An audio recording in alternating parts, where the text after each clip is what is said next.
Так, друзья, начинаем. У нас была задача сверстать, не сверстать, а сделать разметку макета Кыргызфрут. Именно только HTML. И сейчас посмотрим, как нужно было разметить и какие нужно было теги использовать. Вот у нас макет. Из чего мы начинаем? Вот у нас есть корневая папка Кыргызфрут для всего проекта. Внутри есть папка img, все экспортированные изображения и файл index.html, основной файл. Так, что у нас есть в index.html?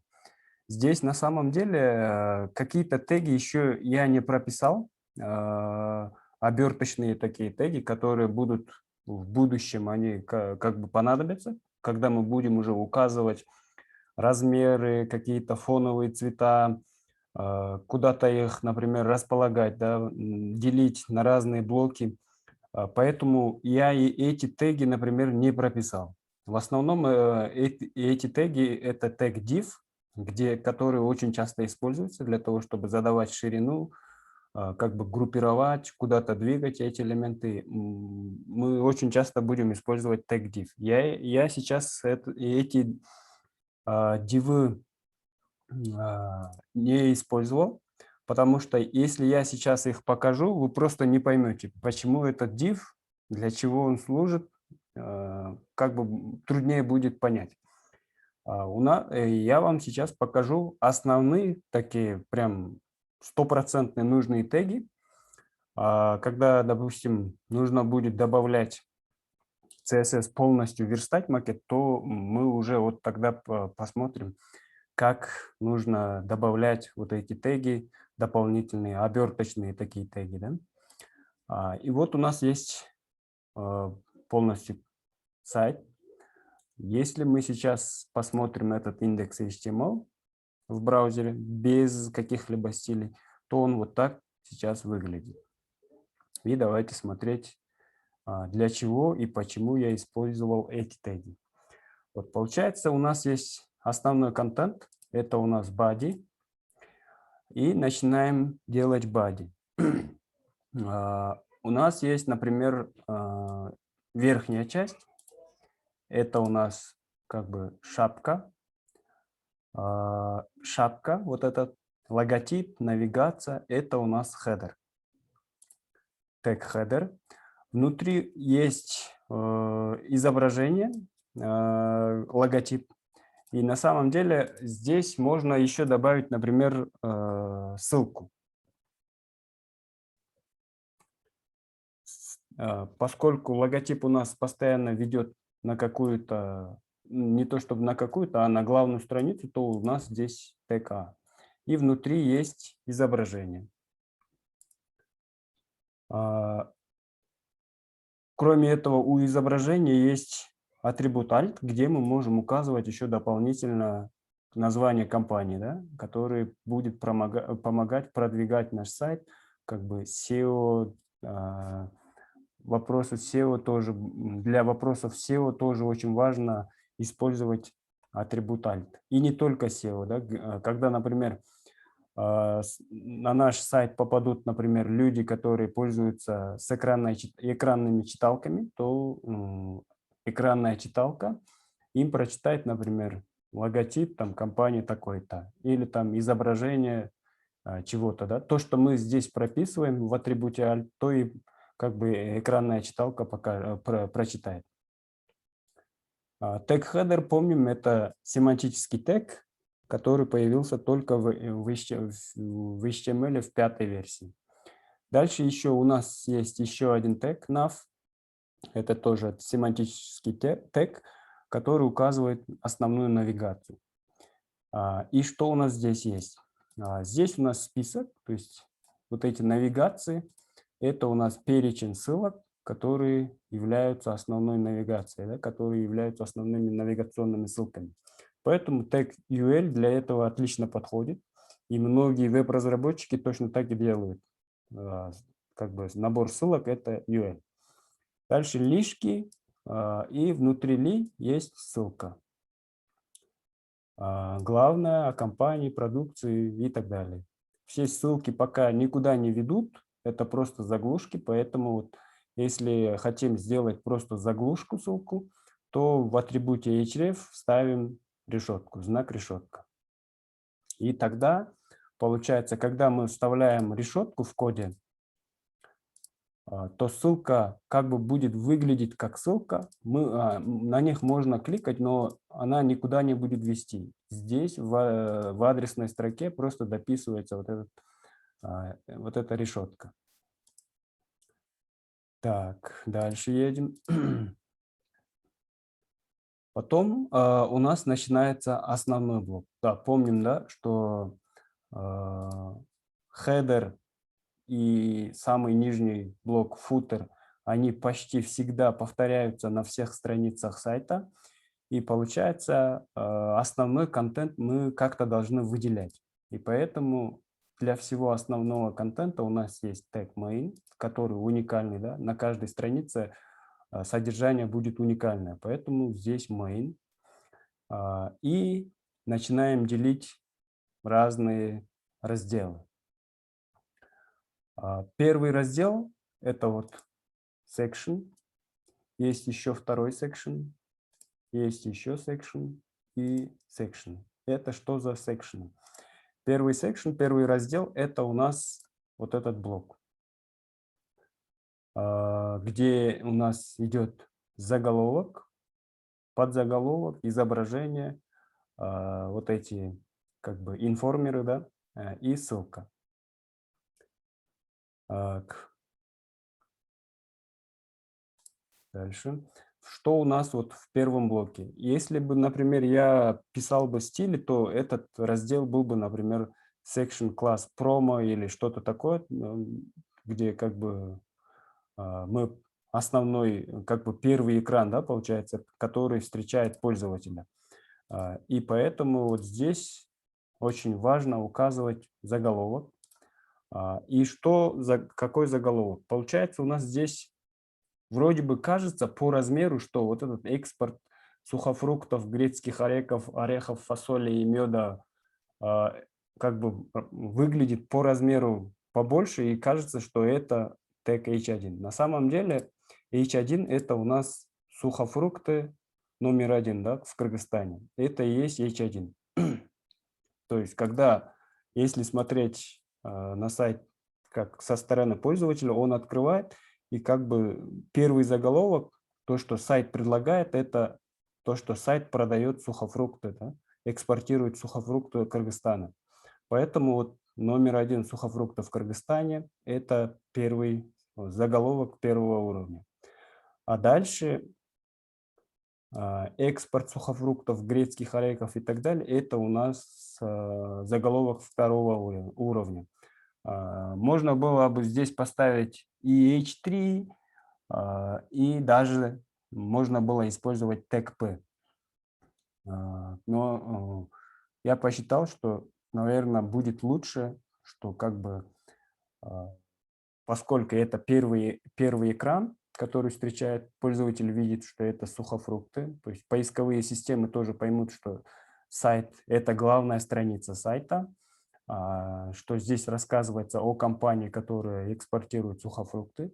Вот этот подзаголовок, он как бы чуть более раскрывает эту тему. Да? Так. Дальше у нас есть изображение, вырезанная чашка. Если мы сейчас посмотрим изображение, так, как они вырезаны. Вот у нас есть чашка, экспортированная с Figma. Мы его вставляем и еще дополнительно обязательно прописываем атрибут Alt. Здесь на самом деле, допустим, если это реальный проект, здесь надо обсуждать, например, проект-менеджером или там владельцем сайта. Нужно ли, например, вставлять вот это изображение, как, например, контентное изображение, то есть тегом img, да? Либо, если это просто декоративное какое-то изображение, его можно было бы вообще здесь удалить, а потом с помощью CSS вставить как фоновый цвет.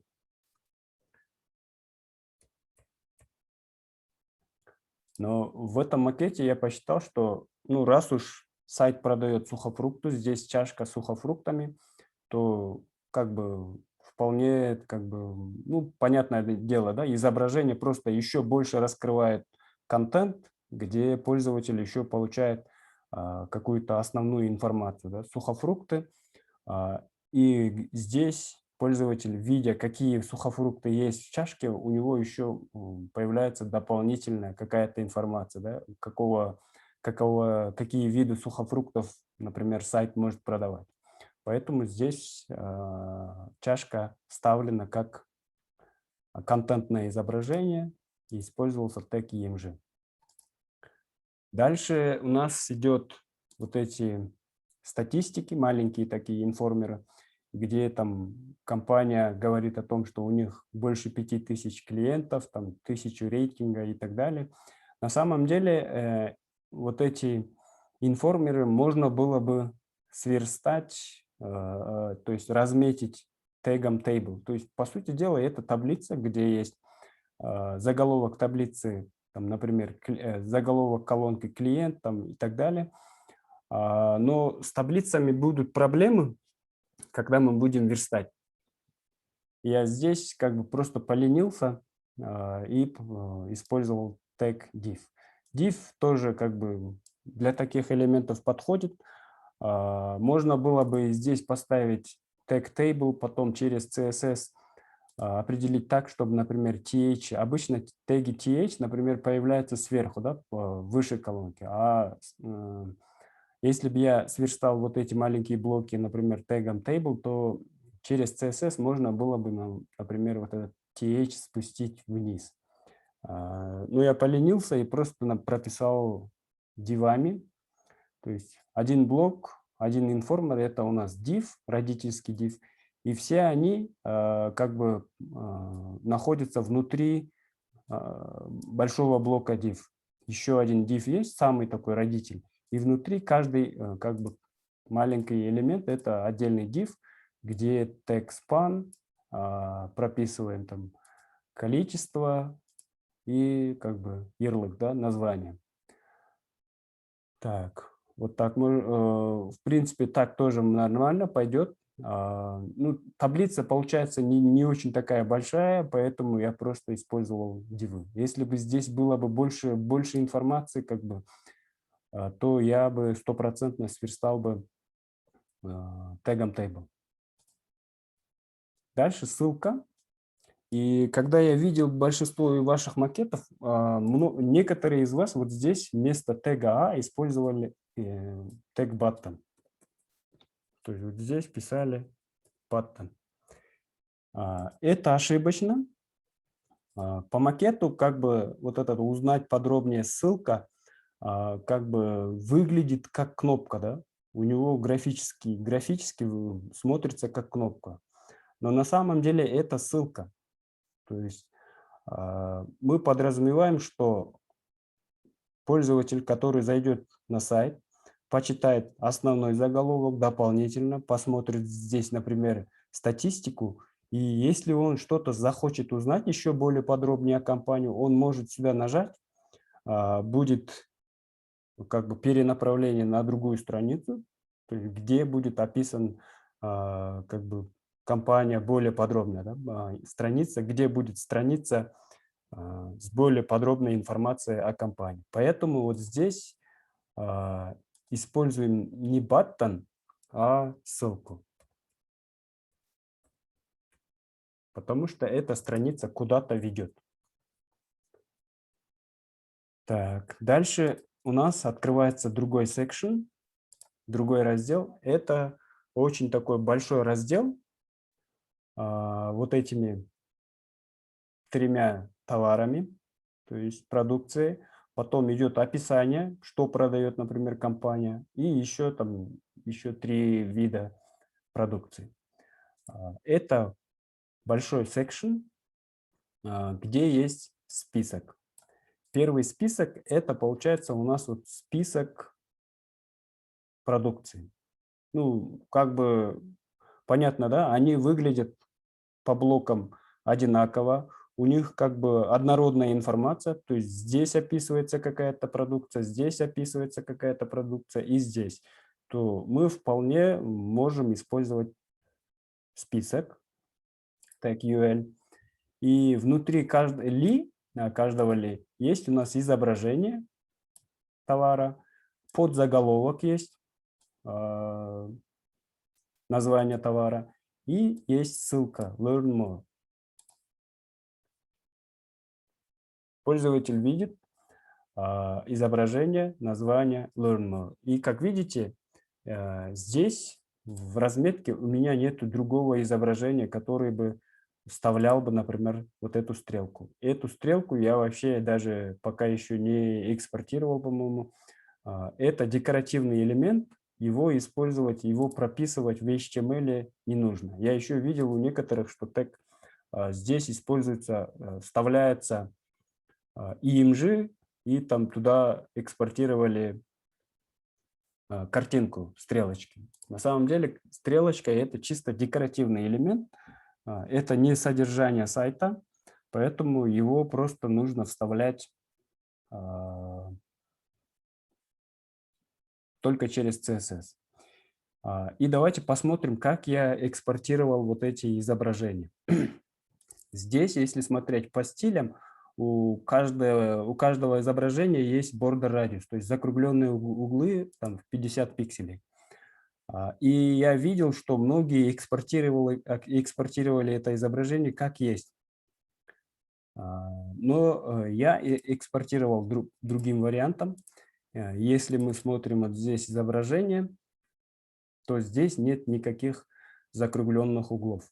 Почему я так убрал как бы закругление? Потому что на сайте, когда сайт заработает, мы положим его в сервер, где прикрутим там бэкэнд, и получается, отдадим заказчику сайта. Заказчик может сесть в один день, у него, например, может надоесть это изображение, или может появиться еще изображение круче, да, и он может захотеть поменять это изображение.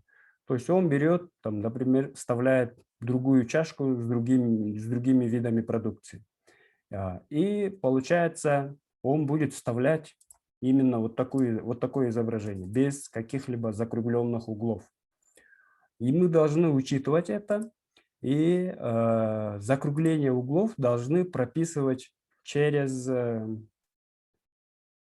CSS. То есть как я их экспортировал. Вот я выделяю изображение, вот здесь просто убираю border radius, который устанавливает закругление, устанавливаю 0, изображение становится квадратным, и после этого здесь мы экспортируем изображение. А border radius будем указывать только через CSS.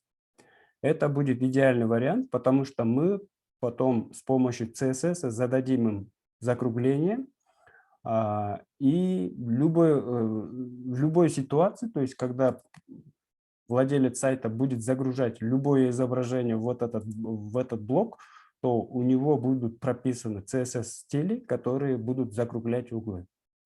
То есть, когда вы будете, например, анализировать и верстать макеты, то обязательно еще надо смотреть, на какие эффекты применены для разных изображений, для разных блоков. Вот первый список у нас. Дальше у нас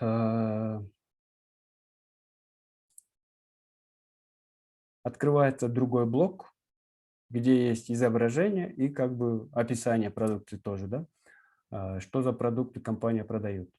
Это изображение, вот эти сушеные фрукты. Дальше у нас есть еще заголовок третьего уровня, где слова выделены разными этими. То есть у нас открывается H3, и внутри H3 есть просто слово «кыргыз», а слово «фрут» обернуто тегом spam. Почему я так сделал? Потому что если мы здесь смотрим, то слово «кыргыз», у них как бы «кыргыз» и «фрут», они разных цветов. Поэтому, чтобы знать, что, например, для всего вот этого блока «кыргыз-фрут» мы зададим вот такой акцентный цвет, а только для слова «фрут» мы можем задать другой цвет, то есть контрастный цвет. Да? Поэтому это учитываем. И поскольку text-span ничего не значит, а просто для выделения какого-то фрагмента, поэтому отлично подходит для вот таких моментов и как бы можем его обернуть. И потом через CSS можем поменять свойство, что у слова fruit будет другой цвет. Дальше у нас есть большой подзаголовок, уже заголовок второго уровня, орехи. Получается, вот второй блок заканчивается, и здесь у нас есть заголовок орехи. Да? Здесь подразумевается, что это заголовок еще маленькой секции, да, где есть, например, который описывает орехи. Поэтому здесь H2. И здесь я хотел вам показать другой метод как бы разметки вот такого содержания. То есть я мог бы точно так же, как и наверху, вот здесь, как 3 блока, здесь тоже использовать тег UL. И на самом деле это было бы правильно, но я вам решил показать, как это сделать, например, с дивами. Здесь у нас дивы, вот все 3 блока – это отдельные дивы. И внутри каждого дива есть изображение, H3 и ссылка Learn More. Так тоже можно делать, но более семантично будет использовать тег UL. Это дивы я сделал только потому, чтобы для того, чтобы вам показать, да, чтобы вы видели, что такие блоки тоже можно реализовать с помощью тега дива. Почему div? Потому что вот они все сгруппированы, то есть они находятся внутри одного блока. Изображение, подзаголовок, например, название товара, да, миндаль в скорлупе там, и ссылка Learn More, это получается, они связаны между собой, и поэтому, чтобы связать их, сгруппировать их, используем div. И здесь еще вот эти ссылки тоже важно делать ссылками. То есть Learn More подразумевает, что это тоже ссылка, и вот здесь тоже ссылки, да, потому что пользователь может кликнуть на, например, Learn More, который внизу в скорлупе, да, миндаль в скорлупе, он может открыть отдельную страницу, где будет более подробно описан, например, вот эта продукция, там, цены, там, какие калории, там, или еще что-то. То есть здесь будет другая страница, которая описывает полностью, подробно один товар. Поэтому здесь тоже обязательно Learn More. Я еще у некоторых видел, некоторые вот все видели, что как будто бы выглядит кнопка, и, наверное, думали, что это кнопка, и просто взяли и сверстали, разметили вот эти Learn More как бы баттонами. На самом деле это не баттоны, это ссылки. Потом у нас есть еще один section. Вот следующий section. Это у нас раздел для оформления подписки. Что у нас здесь есть? У нас есть главный заголовок этого раздела. Это у нас тег H2, который говорит «Присоединяйтесь к нам». И дальше идут просто абзацы текстов. Там, подпишитесь там, и какая-то информация. И после текста у нас начинается форма. Обязательно это тег форм, потому что мы подразумеваем, что пользователь сюда будет вводить свой электронный адрес, нажимает подписаться, и он подписывается, не знаю, на новости этой компании или там на какие-то скидки. В общем, бизнес-логика будет более подробно описана, на что подписывается как бы пользователь, да.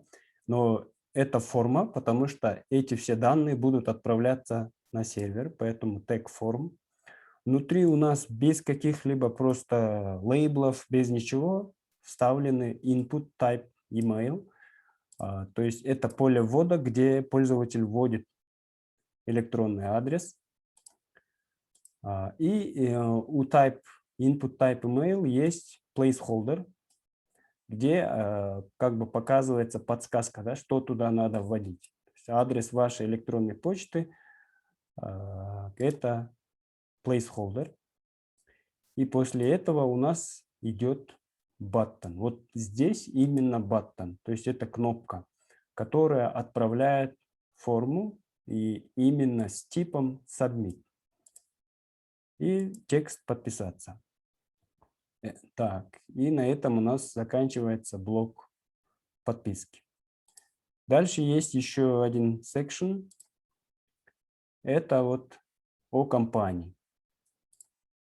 Что у нас здесь есть? Раздел, заголовок раздела H2 о компании. Здесь есть один div, и здесь другой div. Почему здесь использованы дивы? Здесь две колонки, получается. Здесь один абзац текста, здесь еще один абзац. И их потом надо разносить через CSS, чтобы этот был слева, этот был справа. Поэтому, чтобы более конкретно управлять размерами, да, то есть вот эта колонка, например, занимает половину, это половину, мы используем здесь div, группирующий, бессмысленный просто такой тег, div, и внутри абзаца текста. Правая колонка, а здесь левая колонка. Так, дальше смотрим. И здесь есть вот эти фичи, да, или как там назвать, какие-то дополнительная информация, где мы более подробно, не более подробно, а перечисляем какие-то дополнительные наши преимущества, да. И поэтому мы здесь открываем список. Это список преимуществ компании, да, где мы описываем, что у нас продукция оригинальная, там, у нас непередаваемый вкус, у нас супер поддержка, прямые поставки, классные цены. То есть мы перечисляем список наших преимуществ.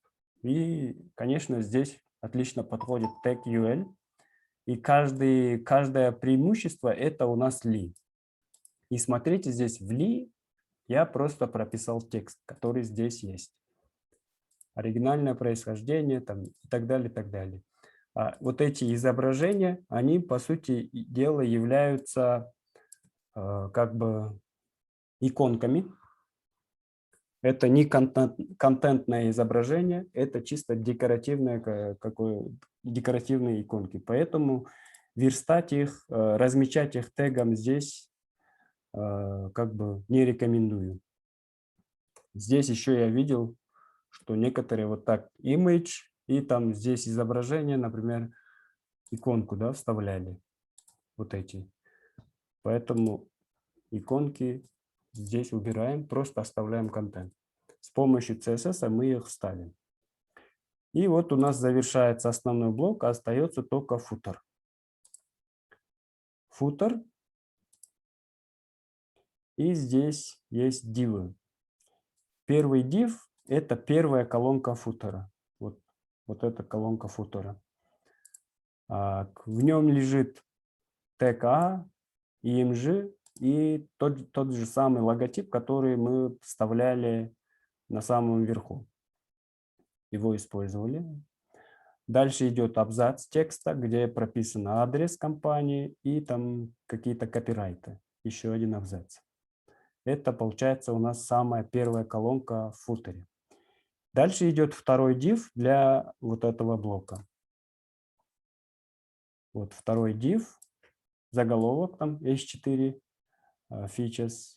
Ну, я здесь не стал использовать заголовки более высокого уровня, там максимум, что здесь можно использовать, например, H3, наверное, H2 уже будет чересчур. Это все-таки подвал, где-то там какая-то второстепенная информация. Поэтому здесь вот эти колонки я колонкам задал заголовок 4-го уровня. И здесь список. Список ссылок, причем вот лишки, в них ссылки. Почему это ссылки? Ну, на самом деле, вот сразу понятно, что это меню, там какая-то открывается меню, там на какие-то блоки идут. Возможно, вот здесь будут повторяться навигационные ссылки, там то, что в хедере. Да? Если в хедере они вот так горизонтально расположены, а в футере они вертикально. То есть, получается, это навигация тоже, да, которая в футере. Только выглядит чуть-чуть по-другому. На самом деле это ссылки. И почему так делают? Допустим, пользователь заходит на сайт, все читает, читает, читает, спускается до самого низа, и, допустим, чтобы он не прокручивал страницу на самый верх, а дать ему возможность, например, сразу перейти на какие-то разделы, иногда на сайтах вот эти ссылки как бы повторяют. Поэтому вот здесь ссылки у нас, список ссылок. И дальше открывается следующий div, это уже третья колонка.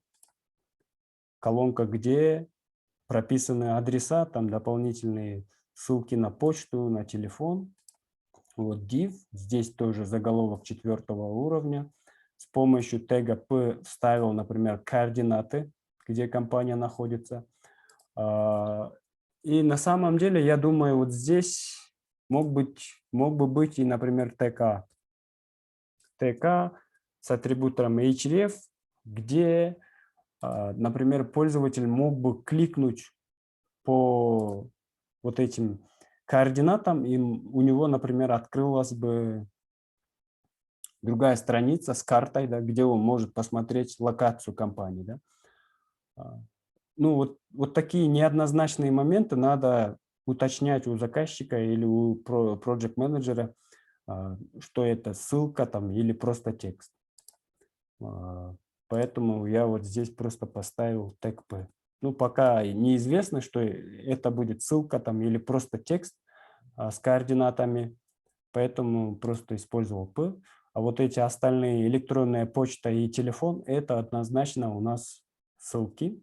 Первый еще ведет на mail.to, там, на электронную почту. Вторая ссылка у нас с атрибутом телефон, где указан телефон номер. Не забываем, что в атрибуте href, если мы используем телефон, то пишем в международном формате без каких-либо пробелов. А вот здесь в самом тексте ссылки, здесь уже можем вставлять пробелы, там, дефисы, черточки, чтобы телефон более удобно читался. Да? Так, и остается последний блок. Это у нас еще один div, 4-я колонка получается по счету, где здесь уже мы перечисляем ссылки на социальные сети. Вот заголовок, как бы следите за нами, и список. Это список, получается, наших социальных сетей. Поэтому как бы список TagUL, то, что доктор прописал, здесь лишки, в них ссылка. И смотрите, я сюда не вставлял уже изображение, а просто открыл тег span, написал, например, наш Инстаграм, да? Наш LinkedIn или там наш Twitter. Почему я так сделал? На самом деле, с новой версией HTML и с новыми возможностями SVG-графики, то мы можем через CSS менять различное состояние как бы ссылок. То есть мы можем наводить, например, на иконку Инстаграма, и у иконки, например, меняется цвет. Поэтому вот здесь можно было вставлять еще SVG-шки. Но я просто решил пока что поставить тексты, а потом уже буду реализовать его по-другому. То есть я буду, допустим, я мог бы через CSS сюда вставить изображение, либо после, например, тега spam я могу сюда прямо вставить SVG. И я сейчас вам хочу показать, например, как раз таки SVG, как его вставлять. Вот у нас есть SVG изображение, как его теперь экспортировать. Экспортируем в формате SVG.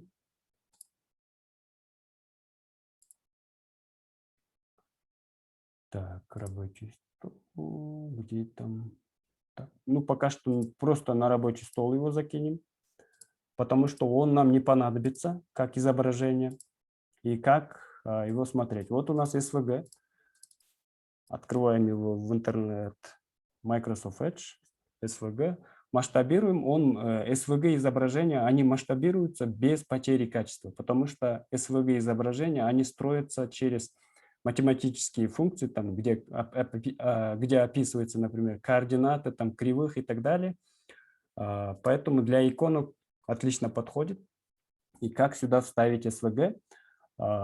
Я этот SVG файл могу открыть через любой текстовый редактор. Тот же самый, например, давайте его перетащим на VS Code. И вот они, все вот эти координаты. Я могу отсюда взять полностью вот этот SVG.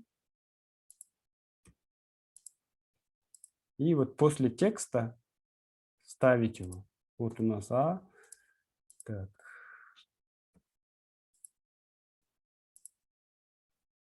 И вставить сюда. И после этого мы можем через CSS уже управлять состоянием. И на самом деле это лучший вариант.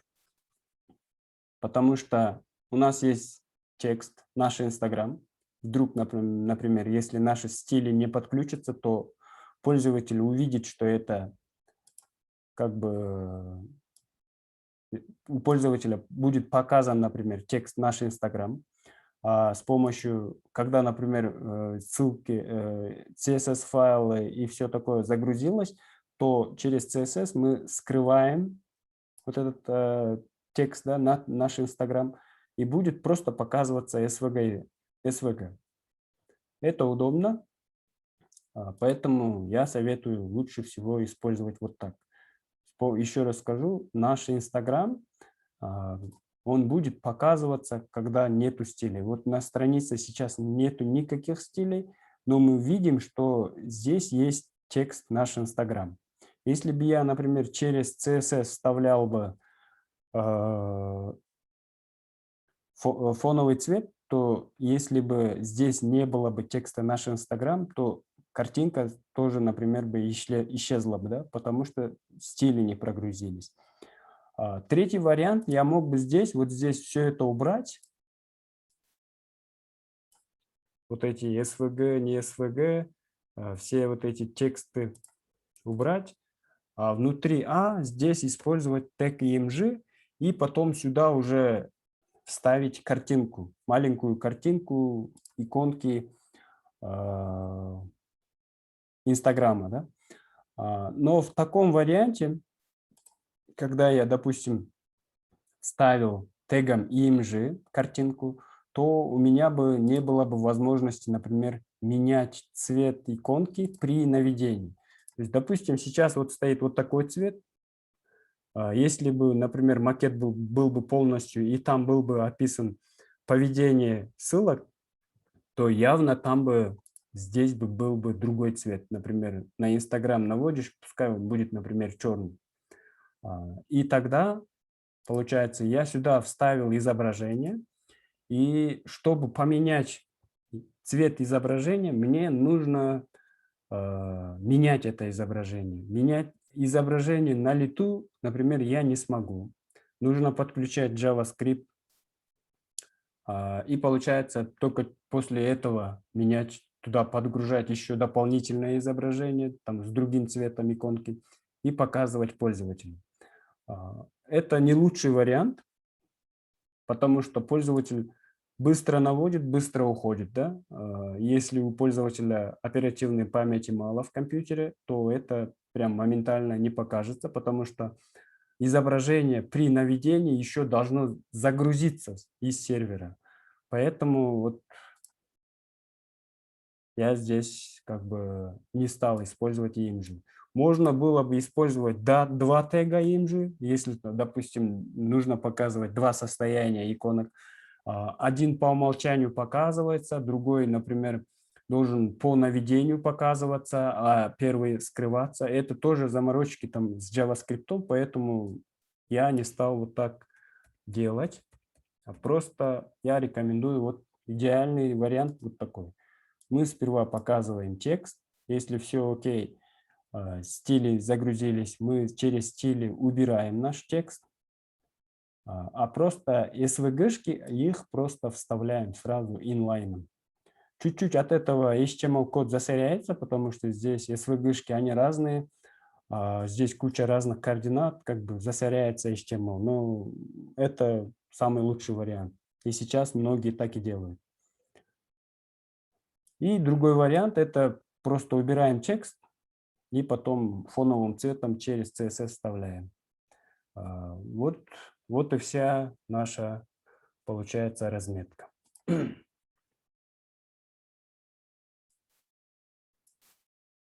Так.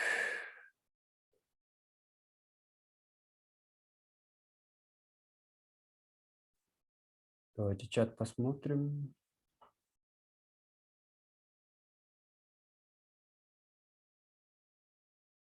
Ну да, здесь получается различные варианты. Просто макет как бы делал такой же студент, как и вы, не полностью весь описанный, там до конца недоработанный, но это для нас как раз таки челлендж, да, чтобы использовать реальные теги на макетах уже. Здесь, если вы будете делать реальный заказ там с реальным ТЗ, то там уже будет все описано, как должен выглядеть ссылка при наведении, там, при клике, куда ведет ссылка, что должно открываться, там, если модальное окно, там, и так далее, и так далее. Все вот эти состояния, они описываются. Почему там нету лейбл? Ну, по макету получается, где здесь у нас лейбл? Адрес вашей электронной почты – это как бы нету здесь, это просто placeholder, да? На самом деле, когда мы откроем эту форму в браузере, то вот внутри формы инпута появляется подсказка, да, что туда вводить. Когда мы начинаем вводить, подсказка исчезает, пользователь набирает электронный адрес.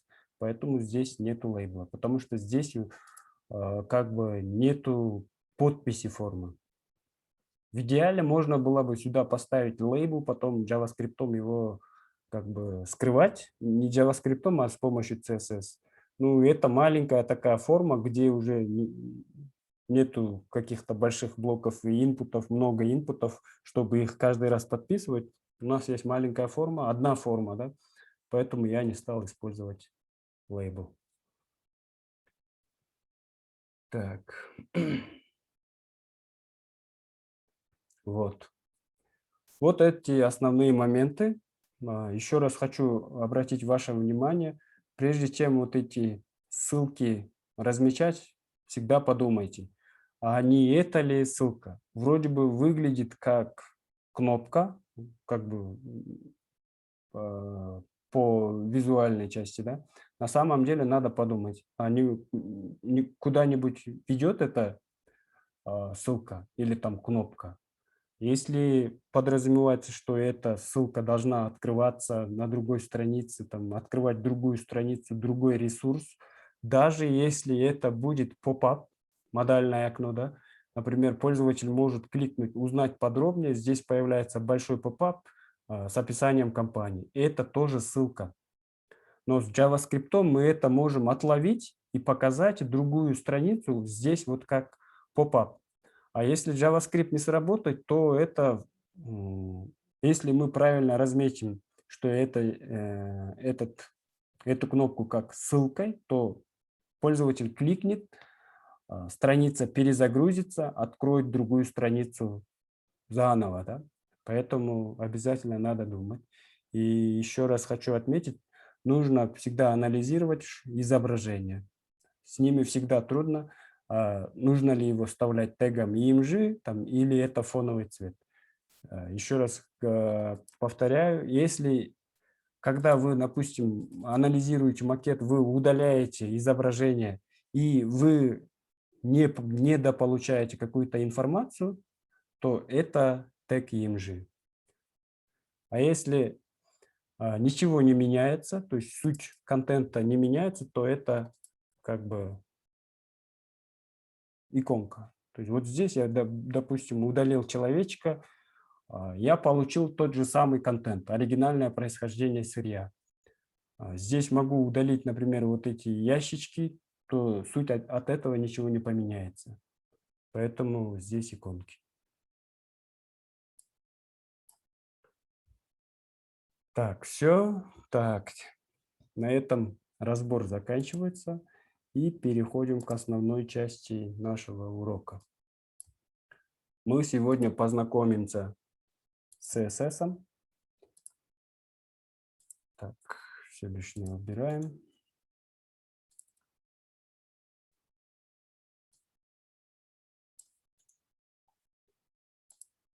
Создаем папку.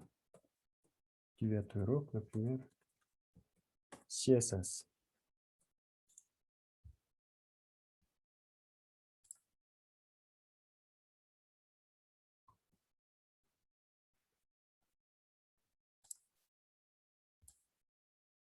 У вас уже в Notion я положил материалы сегодняшнего урока. Вам надо почитать, познакомиться, что такое CSS, для чего это. Ну, CSS мы уже несколько раз повторяли, что это язык каскадных таблиц стилей. Сам язык CSS без JavaScript нигде не работает. То есть, если, например, HTML, он сам по себе работает без ничего, да, то CSS, он не работает без HTML, потому что язык CSS придумали именно для того, чтобы описывать визуальную часть именно тегов. То есть мы через CSS определяем размеры, там, цвета, там, позиции и так далее, и так далее. То есть вся графическая визуальная часть оформляется языком CSS. Что это такое? Что это за язык? Ну, CSS – это точно такой же язык, как HTML. То есть формальный такой язык, где декларативный, где мы что-то описываем, определяем какое-то свойство, и этому свойству задаем какое-то значение. Допустим, хотим поменять текст, размер шрифта, размер текста, то мы указываем свойство, там, размер текста, и потом пишем, что размер текста, например, 20 пикселей там, или 20% или еще что-то. Да? И сейчас давайте посмотрим, как его использовать. Так, сперва создадим. Вообще CSS можно использовать, писать 3 способами. И первый вариант – это называется inline. Inline стили или встроенные стили. Давайте его посмотрим. Так, у нас есть папка inline. Здесь создаем индекс HTML.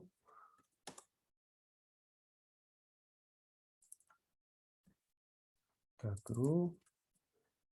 Там, и здесь заголовок встроенные стили.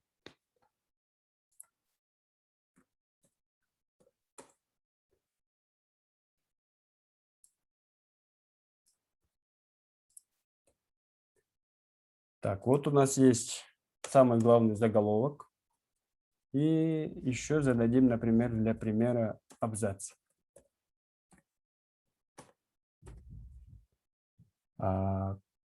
Первый вариант использования CSS – это как бы встроенные стили. Как его использовать? То есть у нас есть, например, теги. Давайте наш файл откроем сразу в браузере. Теги и какой-то контент. И по макету, допустим, нам присылают макет, мы их размечаем, то есть HTML прописали, и потом уже начинаем менять различные состояния вот этих тегов. Хотим, например, чтобы по макету нарисовано так, что заголовок первого уровня у нас красный и размер еще больше, например, 50 пикселей. И чтобы вот эти состояния описать, мы используем CSS. И первый вариант, когда мы используем встроенные стили, то мы стили пишем прямо внутри тегов. То есть вот у нас открывается тег h1. После названия тега мы вставляем пробел, обязательно один пробел, и потом используем атрибут style. Атрибут style, и внутри кавычек вот этого атрибута style мы пишем CSS-свойства и значения. Первое, что, например, сейчас мы хотим поменять, это чтобы, допустим, h1 был красный и размером 50 пикселей. Свойства, они уже предопределены в CSS. Есть куча разных свойств, которые отвечают за цвет текста, за фон, там, за размер, за расстояние между букв, там, за высоту строк и так далее, и так далее. То есть есть куча разных свойств, которые уже готовы, встроены в CSS. И мы эти CSS-стили будем использовать здесь, да, в атрибуте style. То есть мы открываем атрибут style и здесь хотим поменять цвет текста. Цвет текста меняется свойством color. То есть, если вы знаете английский язык, то уже можете предполагать, за что какое свойство отвечает. Вот слово color означает цвет, и в данном случае в CSS свойство color отвечает за цвет текста. И, допустим, хотим, чтобы h1 был красным, поэтому red, пишем red. И обратите внимание на синтаксис CSS. Сперва мы указываем свойство. Какое это свойство? Color, да? И потом вставляем двоеточие. Это говорит о том, что здесь заканчивается свойство. И дальше нужно написать значение этого свойства. И в данном случае это у нас цвет красный. Открываем браузер, и получается у нас заголовок меняется на красный. Цвет заголовка меняется на красный. Мы еще хотим поменять размер, чтобы был 50 пикселей, еще больше. Свойства и значения, вот это называется правило CSS, то есть мы сейчас указали одно правило. И правило, как правило, заканчивается с точкой запятой. То есть когда браузер читает наш HTML, он доходит до h1 и видит, что у него есть атрибут style. А style меняет внешний облик. Да? И дальше уже читает. Есть свойство color. Ага, надо менять цвет. А на какой? На красный. И когда видит, что здесь стоит точка запятая, браузер понимает, что все, одно свойство закончилось. И потом, после знака точка запятой, мы можем уже перечислять другие какие-то параметры. Мы хотим менять размер шрифта. Размер шрифта меняется свойством font size. Font переводится как шрифт, а size переводится как размер. Ну, вполне понятно, да, что меняет. Ставим двоеточие и потом уже пишем, что мы хотим. Хотим, чтобы текст был 50 пикселей размером. Пишем 50 пикселей, вставляем двоеточие. И заметьте, вот, где начинаются кавычки и где заканчивается. То есть все как бы свойства, которые мы описываем через встроенные стили, то есть когда мы пишем через атрибут style, они должны находиться внутри вот этих кавычек. И смотрим. Вот поменялся чуть-чуть размер. Давайте еще побольше сделаем, чтобы мы точно явно видели, что все меняется. Вот у нас здесь 50 пикселей, пускай даже будет 100 пикселей. Сохраняем. Вот у нас есть размер шрифта 100 пикселей. Допустим, у нас дальше идет абзац текста. И хотим, чтобы этот абзац текста был зеленым И размер шрифта тоже хотим поменять, например, еще чуть больше, например, 30 пикселей или 25 пикселей. Точно так же для второго тега мы открываем атрибут Style и здесь пишем Color, там, Green, зеленый цвет, и хотим поменять font size, допустим, 50 пикселей. Прописали, смотрим, и как мы видим, браузер сразу это все понимает, делает большой текст и прописывает как бы цвет текста.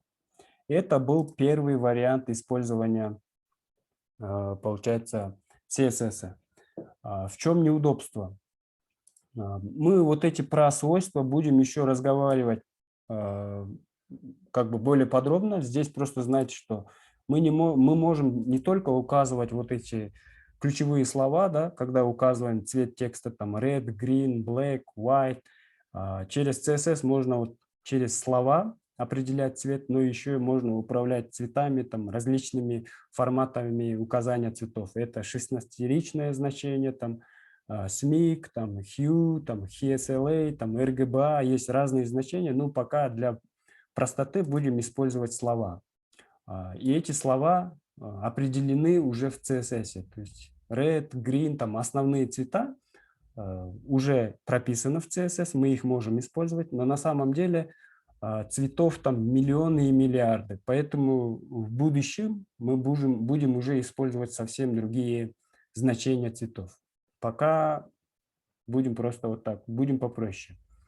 В чем как бы минус вот этого метода? Это не самый лучший метод написания CSS, потому что мы каждому тегу, получается, прописываем одни и те же стили. То есть каждому тегу надо отдельно, индивидуально обращаться и его стилизовать. Допустим, у нас на сайте будет еще один абзац, и этот абзац должен точно так же выглядеть, как вот этот второй абзац. То есть у него должен быть там 50 пикселей размер шрифта и цвет зеленый. Пока мы ничего не прописали, то браузер со своими уже установленными дефолтными стилями будет отображать наш абзац. Мы хотим, чтобы вот второй абзац тоже был зеленый, 50 пикселей. То нам остается только вот здесь открывать тег Style и прописывать вот эти стили и другому абзацу. И после этого браузер поймет, что вот второй абзац тоже зеленый и так далее. Минус в том, что мы к каждому тегу должны обращаться индивидуально. И это не самый лучший вариант. Иногда только в редких случаях мы будем прописывать вот эти inline-стили, то есть встроенные стили. Можно от слова понять, да, мы встраиваем стили прямо в тег, поэтому так и называется встроенные стили. Это не лучший вариант, поэтому мы посмотрим сейчас уже еще более лучший вариант. Лучший вариант называется внутренние стили. Давайте создадим папку для других. Назовем это inner. Второй вариант написания называется внутренние стили, поэтому inner. И здесь создадим еще один индекс HTML.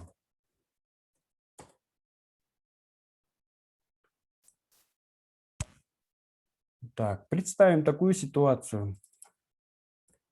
У нас на сайте есть там 5 заголовок и 5 абзацев. Так, не встроенные, а внутренние стили.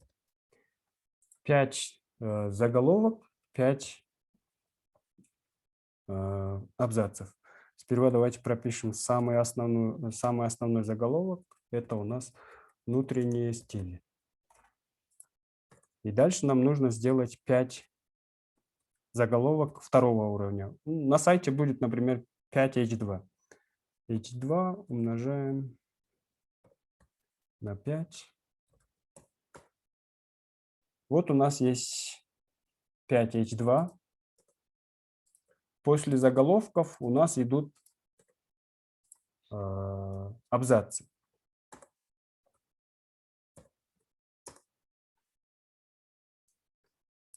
Так, просто продублируем.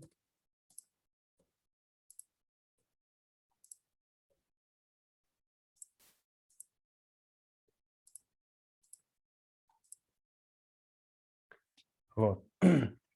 Прошлым методом мы должны были каждому обращаться индивидуально и каждому прописывать свои стили.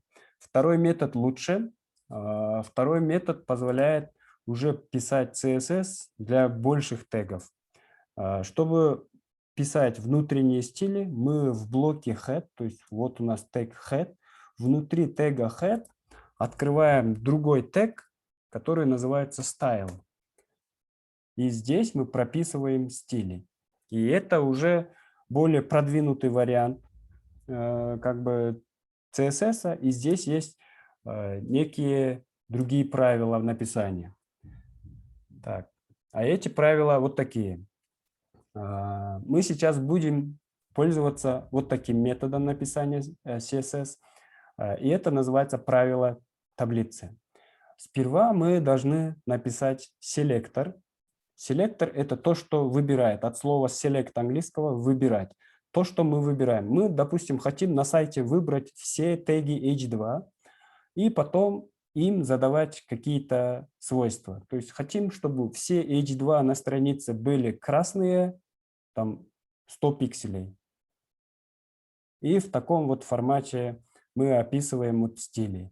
Здесь есть фигурные скобки, которые ограничивают, где начинаются стили, правила, и где заканчивается. И каждое свойство значения пишем точно так же, то есть свойство, двоеточие, значение, заканчиваем с точкой запятой и их перечисляем столько, сколько надо. И попробуем давайте. Сперва попробуем поменять, например, цвет текста у H1. У нас есть тег H1, и по этому правилу нам нужно использовать селектор, то есть то, что выбирает тег. И первый вариант – это когда мы просто используем селекторы тега. Селекторы тега – это когда мы пишем просто название тега. Мы хотим написать стили для тега H2, и поэтому можем здесь прямо написать название тега H1. Открываем, закрываем фигурные скобки, и внутри мы уже начнем писать свойства для этого H1. Первое, например, хотим поменять color на red. Вот одно свойство значения. И на следующей строке хотим поменять, например, font size, размер шрифта. Пускай будет 100 пикселей. Прописали. Открываем сайт. И мы видим, что у нас заголовок поменялся. Это для первого тега. И дальше мы хотим поменять для всех вот этих тегов, например, H2, которых 5. Для этого мы просто выбираем эти теги, пишем H2 селектор, открываем, закрываем фигурные скобки и внутри пишем, там, пускай будет color оранжевый. И там font size там 50 пикселей. Прописали. Здесь обновляем страницу, и браузер все сразу за разом, все вот эти 5 H2 меняет цвет на оранжевый и вставляет нужный размер шрифта. Хотим, например, чтобы все абзацы были синими. Точно так же пишем название тега, без угловых кавычек, да? Просто название тега P, открываем блок объявления, пишем, например, color, там, blue, так, font size, например, 25 пикселей. Прописали, и сразу браузер меняет свойства.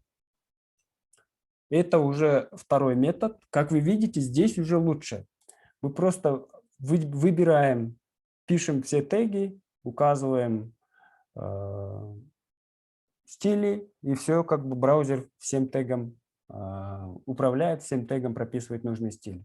Но и у этого метода есть свои недостатки, потому что, как мы знаем, на сайтах есть не только одна страница, есть еще и другие страницы. Допустим, вот у нас сайт называется Inner, и у него есть не только index.html, а есть, например, about.html, где есть, например, свой заголовок, где есть свои абзацы, и таких абзацев там и других элементов будет куча и куча. Чтобы застилизовать другую страницу, мне нужно, то есть получается, здесь тоже открывать тег style, и как минимум, если все как бы по дизайну выглядит все одинаково, то мне надо вот эти коды все копировать сюда. То есть мы еще не избавились от того, что мы один и тот же код копируем на разные элементы. Но здесь уже чуть-чуть в другом масштабе. Это тоже не лучший вариант, поэтому мы сейчас посмотрим третий вариант использования CSS, и это уже основной вариант, которым пользуются реальные разработчики. Это у нас внешние таблицы стилей, и здесь папку назовем, например, external.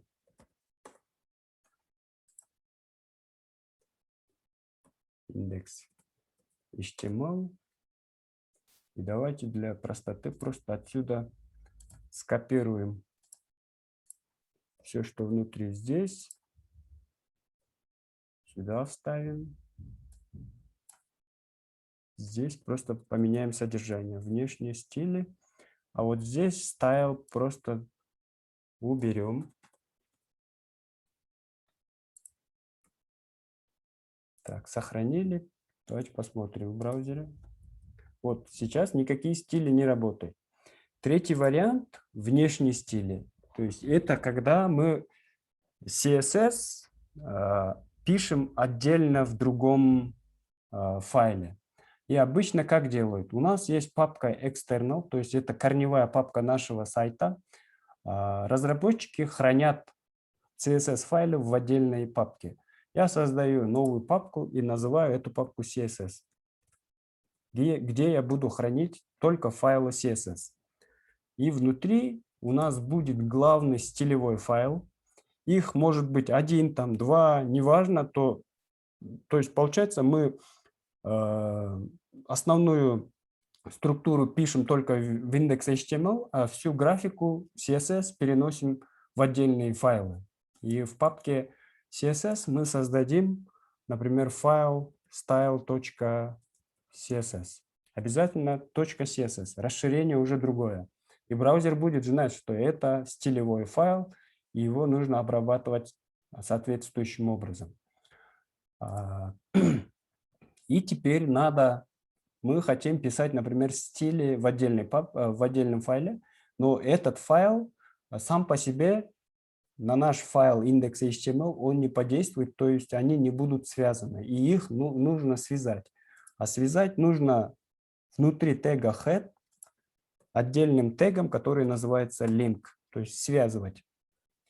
И мы используем тег link, пишем атрибут rel, relation, отношения, да, и здесь автоматически проставляется там style sheet, что укажет, что это стилевой файл. В атрибуте href мы указываем путь до этого CSS файла. То есть, когда мы подключали там изображения, указывали ссылки, то мы обязательно указываем адрес, да, и точно так же для CSS файла мы должны прописать путь до файла style.css. Style.css находится у нас в папке CSS, пишем название папки, ставим слэш, и внутри у нас есть файл style.css. Все. Теперь наш стилевой файл подключен к нашему index.html, и потом мы уже спокойно отдельно мы можем прописывать здесь как бы все наши файлы. И давайте для простоты,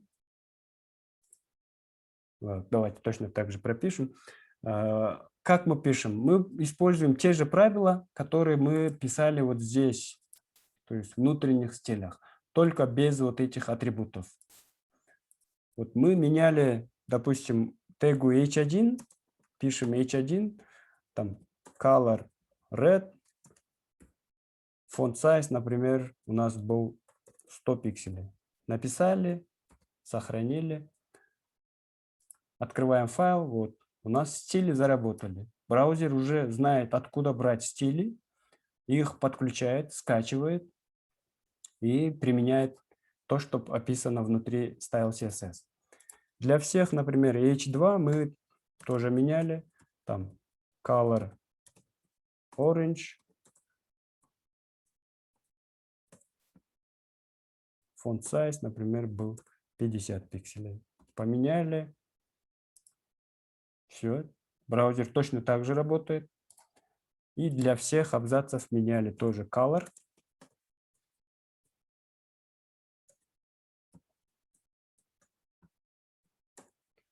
Там blue. И там font size, например, 30 пикселей.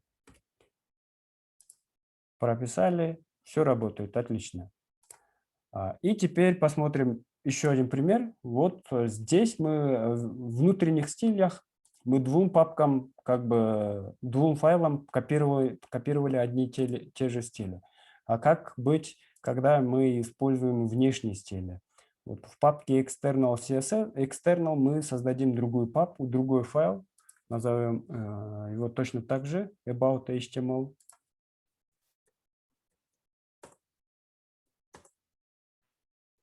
Здесь есть свой контент. Там еще какой-то текст. Как его сюда подключить? Точно так же, как мы его стили подключали, как здесь, в index.html. То есть нам нужно прописать только одну строчку кода, которая просто будет подключать один и тот же стилевой файл. Точно так же указываем название папки, название файла и все. Если мы сейчас откроем About HTML, все стили, которые мы прописывали для H1 и для P, они будут применены и для файла About HTML. Давайте откроем About HTML. Открываем и точно видим, что H1 у нас 100 пикселей, красный, абзацы синие, 30 пикселей. Если добавим сюда, например, H2 какой-то, то H2 тоже примет те же стили. Оранжевый, там 50 пикселей. И это самый основной вариант написания стилей, который используют все разработчики. Все файлы, стилевые файлы мы просто пишем отдельно в другой папке, в других файлах. И получается, мы не смешиваем структуру с дизайном. Да? Файлы index.html, то есть HTML файлы у нас отвечают за каркас, за скелет. Стили отвечают у нас за внешний вид. Внешний вид, получается, мы отделили и можем прописывать отдельно в другом файле. И это самый лучший вариант. Мы можем еще более подробно описать для всех страниц. Даже если, например, у нас в папке, у нас на сайте будет 100 страниц, мы для всех 100 страниц можем написать один стилевой файл и его подключить ко всем страницам. И все как бы примется, все стили заработают, все будет отлично.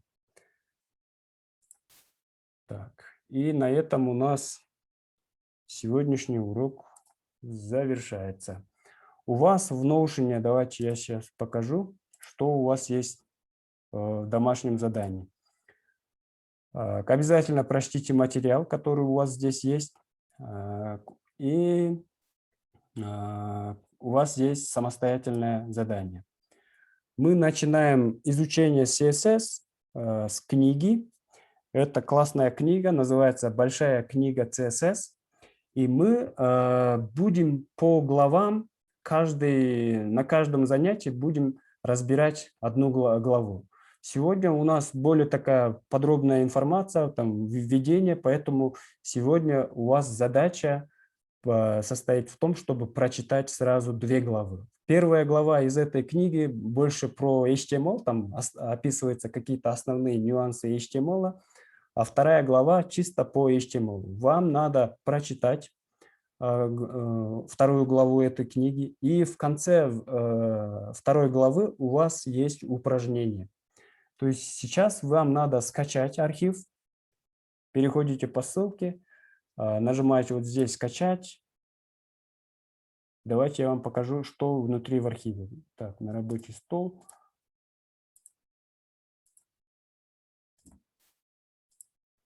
Вот глава, первые 2 главы. И папка, здесь есть сама книга. Я не даю вам целую книгу. Мы потихонечку будем разбирать по главам, будем разбирать там, какие есть нюансы. И здесь есть еще 2 папки. Одна папка будет всегда там по номеру глав идти финишит. Это то, что окончательный результат домашнего задания. А та папка, которая просто идет нумерацией, вам нужно здесь прописать определенные стили, которые указаны вот в самой книге. Там, где глава 1, там глава 2, будет там просто упражнение. Вот начинаете читать книгу, и в конце будет у вас упражнение. Вам ничего не остается, там в книге прям досконально все прописано, куда поставить пробел даже, куда поставить Enter. Просто внимательно вам надо прочитать книгу, выполнить упражнение, дальше свериться то, что вот здесь в файле, в папке Finish, то есть вот здесь есть вот такая страница. Вам нужно прописать такие стили, чтобы вот страница выглядела вот так. Сперва не открывайте папку Finish, а просто попытайтесь сделать как бы упражнение, как указано в книге. А потом только по шагам смотрите, да, что у вас не получилось. И если у вас совсем ничего не получается, вы просто открываете папку Finish и сверяетесь там. То есть да, там получается правильный вариант упражнения. Так, на этом все, друзья. Прям впритык уложились со временем. Встречаемся в следующий раз. Всем удачи. Мирлан ағай, ассалаумағалейкум. Александр. Сабақ